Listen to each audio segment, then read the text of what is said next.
Some very tough but hardly unexpected news for Harris County Republicans. Polling from the UH Hobby School has Democratic candidates ahead by double-digit margins across the board in literally every local election. There's still a lot of motivations for Republicans to turn out in Harris County, but to win Harris County wide races for sheriff, district attorney, tax assessor collector, and county attorney, those aren't going to be one of them, nor the judicial positions. All of those down ballot county level judicial positions, they're all going to go Democratic. Dr. Jones' assessment: despite high-quality candidates, Republicans invested very little money to overcome poor name ID, even for previous office holders like Mike Knox and Steve Raddick.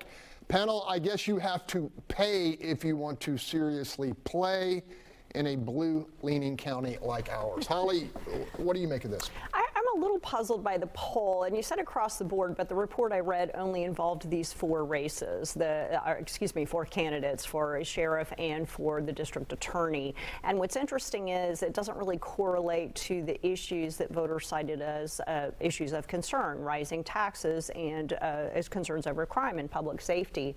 I think I'm more interested in seeing what happens with the judicial races. I'd also like to note the poll was only of 491 respondents, so it's a very, very small sample. Mark is very good at what he does, but there are some questions about whether or not that's a big enough sample. It doesn't reflect the trajectory that we saw in 2022, and when we look at some of these judicial races, we are seeing a lot of concern over the people who sit on the bench, the way they are handling repeat violent criminals, and we had a couple of reports recently about, we had a misdemeanor court judge who recalled all warrants in his court. We had a felony court judge who pulled an inmate off of death row, brought him to Harris County and sent him to a mental health facility mixed in with the general population. There's a lot of concerns, and I think there's more interest in those judicial races. Now to our public safety advocates. Paul, your thoughts here.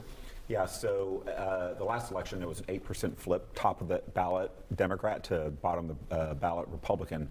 I think that's going to happen again. I think there are a lot of people who are concerned about public safety, who do see issues that are coming out of the district courts where some very questionable decisions.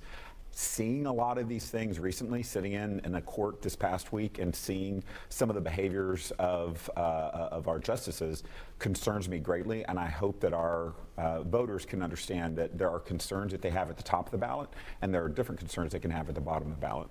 April, if there is any spot to punch through, is it with the judges? Absolutely. So as Paul said, we can vote differently. It's okay, guys. It's not like we're in a gang when we're Democrats and Republicans. I think that there's national issues, and I think that there's local issues. And I honestly feel like it's not about Democrat or Republican. It's more about lawlessness or not. Simple as that. We've just seen too much of this, and I think hopefully voters will have enough. 20 seconds, Marcus. Any thoughts? I have to say I love your optimism. Because that's just not how it works. When we go into these ballots, into these polls, we're just ready to pull R or ready to pull for D. But I agree that it should be, and that's why I have no problem voting the way I vote, because I try and keep it balanced. Me too.